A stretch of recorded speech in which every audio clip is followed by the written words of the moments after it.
Assalamu alaikum. I am Shamiluddin and I am starting this series of videos to build the foundation of networking.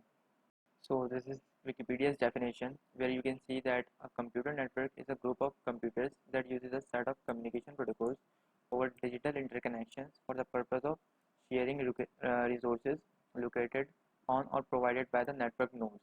So this looks a bit complicated, but in simpler terms, you can just understand that computer network is nothing but a set of computers connected in some way and can establish communication and share messages. So this is a simple diagram which denotes networking at most people's home. So you must have a phone, a laptop, and a printer.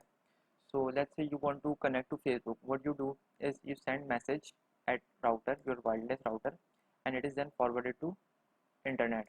You see, this is cloud because we cannot see the actual architecture which is available after this point. So when we do not know the actual architecture of network, what we do is we draw a cloud. So the request has been sent to the cloud or the internet where the Facebook server resides, and then it provides a response back to the network. So the core of the networking at your home is this wireless router, and what you are doing from previous definition is that you are connected to a networking device and you are sharing information across the internet. Or what you could do is, if you want to connect to a printer, so what you do is you send the information to the router, and the router sends information to the printer, and then it prints the pages.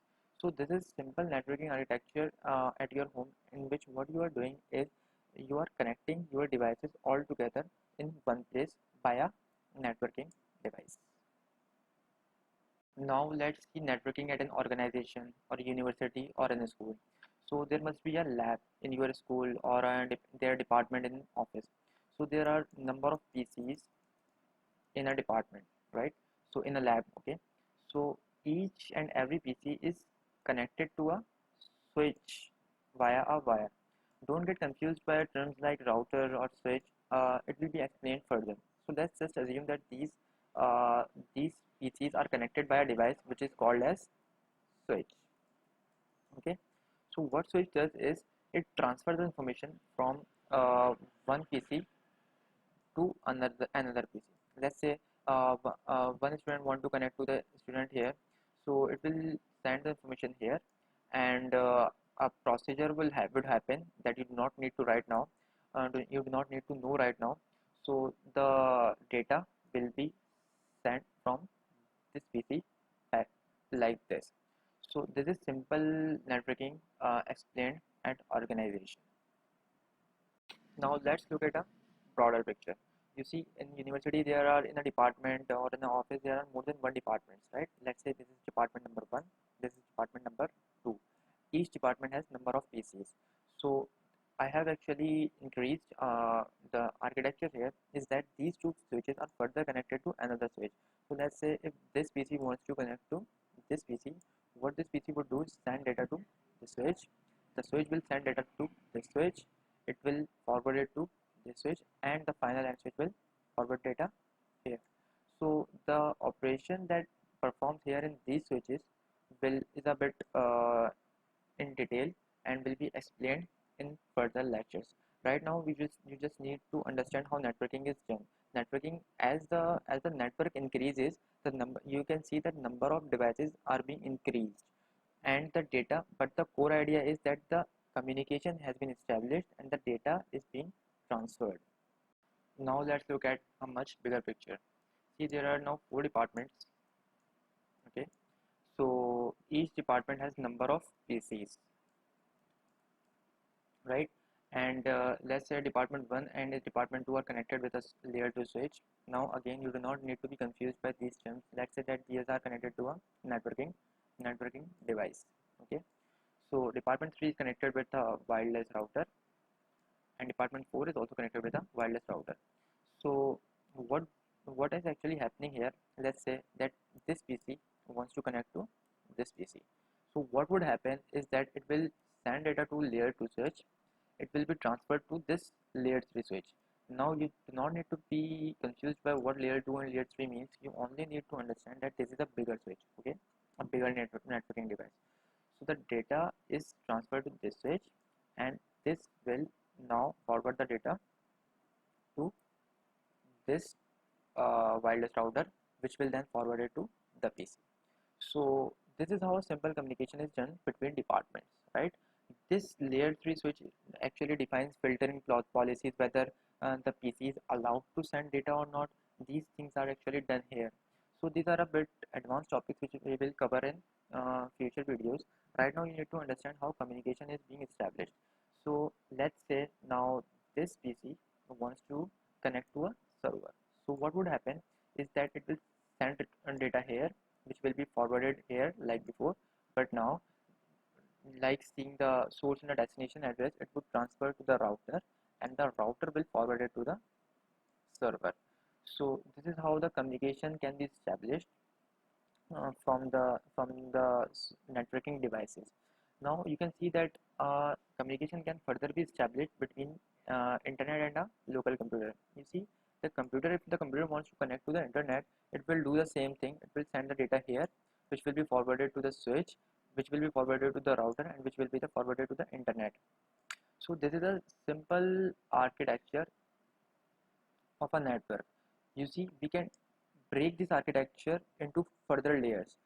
You, as you can see that these NPCs are connected to switch, like department 1, department 2, department 3, and department 4. This switch is nearest to the end user, so we may say that this layer is an access layer. These are further divided is like this. These all switches are further connected to a big boss, like a big switch. So I would say that this is a distribution layer. And further, the edge device, which is connected to internet and a campus, this can be a core layer. So I have divided this simple architecture into 3 layers, which is a 3-tier architecture. You see, the core layer performs layer 3 routing. Again, you do not need to be confused by this terminology. You can see that this is simply a layer which has edge devices, the devices at edge, and provide connectivity to the servers and internet. It is the most expensive router which should be used here because it performs a very fast processing of all the departments in an organization and to the internet. Furthermore, we have a distribution layer which connects these two layers with one another. As I have previously mentioned that it has a filtering policies like ACL and access list. Again, you do not need to be confused by the terms. You just need to understand how the architecture has been defined. So in this switch we have high and layer 3 switches. There are routers and there are switches for VLAN operations. You just skip this line for now. We will understand it later when we will thoroughly study these concepts. And finally we have access layers which have layer 2 switches which are available nearest to the user. So what is a topology? Topology means arrangement of networking devices. The diagrams that we see previously were all actually a topology. So there are types of topology: mesh, star, bus, ring, and hybrid. I'm not going to go into the details. You can check it on internet, but I'll just explain it in just an abstract way. So mesh topology means all networking devices, like these are networking devices, they all are connected to one another. One device is connected to every other device. That is mesh topology. Star topology is that all devices are connected to a central device, and that's how they share information, through a central device. Bus topology means that there is like a bus here, a line, and PCs are connected to like this, and then they share information with one another. Ring topology means that there is a ring like this and PCs are connected to a ring. You can see the advantages and disadvantages of the topology, and different topology have different advantages and different disadvantages. What hybrid is that mixture of these topologies. Like this is one topology and this is second topology. So if I connect this with this one, this whole topology will make a hybrid topology. So this is a hybrid topology. Representation of devices. So there are certain symbols from which a device can be represented. Different vendors and different certification has different notations for representing devices. Servers are generally represented by a tower PC like this, and if you want to denote a database server, you would just add a symbol here. This is for file servers and this is for printer servers. Hub is a layer 1 device which is represented by this symbol, an arrow. Layer 2 switch is represented by these symbols. Like you can see the symbols here, I do not need to draw in the screen. This is a multi-layer switch, layer 3 switch, and router is represented by this, and firewall is generally represented by a wall, and in some notation there is actually a fire going on here. So these are notations, and you do not need to be worried about what is layer 1, what is layer 2, what is layer 3, and how these devices operate. This is simply you need to understand the symbols of the devices, like a single arrow, double alt arrow, arrow like these going, and a wall representing a firewall. So you need to understand the symbols of these devices. Now let's move to the types of networks. So there are like many types of networks: personal area network, PAN, LAN, campus area network, and different. I'm just going to explain these two basic ones and the extension of these. Like LAN means a local area network in which devices are close to one another and are connected with one another, like via a switch that we have discussed previously. WAN means that devices are two routers are very far away in geographical distance and are connected with one another. So LAN means a nearer distance, WAN means a farther distance. So WLAN and WWAN is this W represents wireless. So do not be confused with LAN, WAN and WLAN. WLAN means wireless local area network, WWAN means wireless wide area network. So the definition is same. However, the medium via which these two terminologies are connected is wireless, and these two are connected via wired connectivity. This is only the main difference between these four terms. So what is actually internet? Internet is simply a network of networks. Like these four symbols are networks, like network 1, network 2, 3, 4, 5, and so on. So the all the networks in the world are actually creating a network in the whole, because this network is connected with this and so on. So these networks connected together actually create another network, and this whole gigantic network is what we call internet. Okay, so everything available on the internet is actually connected through a smaller networks, through routers, through switches, through networking devices. Make sure that you write I of internet in capital letters. There are multiple vendors in market like Huawei, Cisco, Juniper, etc. So when the networking began actually in the past, so what actually happened that these vendors decided their own protocols. But the problem was that let's say if a protocol was designed by Cisco, so only Cisco's devices were able to communicate. But as you can see that internet has a global reach. So there are multiple devices in the way of communication through which data is being transferred.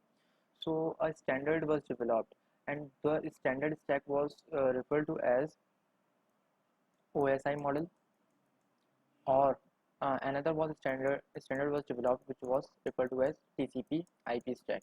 So these are the two standards which are actually which are followed by every vendor to design their specific protocols. So what actually happens is whether this PC uses a Windows or Linux or Mac OS, and this PC uses any other operating system, these PCs can communicate one another because they use a standard protocol suite, which is OSI or TCP IP suite. So these two suite are actually the abstract way of defining how the communication works.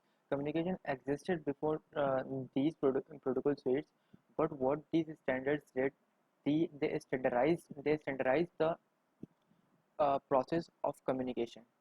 So in the next lecture, we will study how the OSI protocol suite works.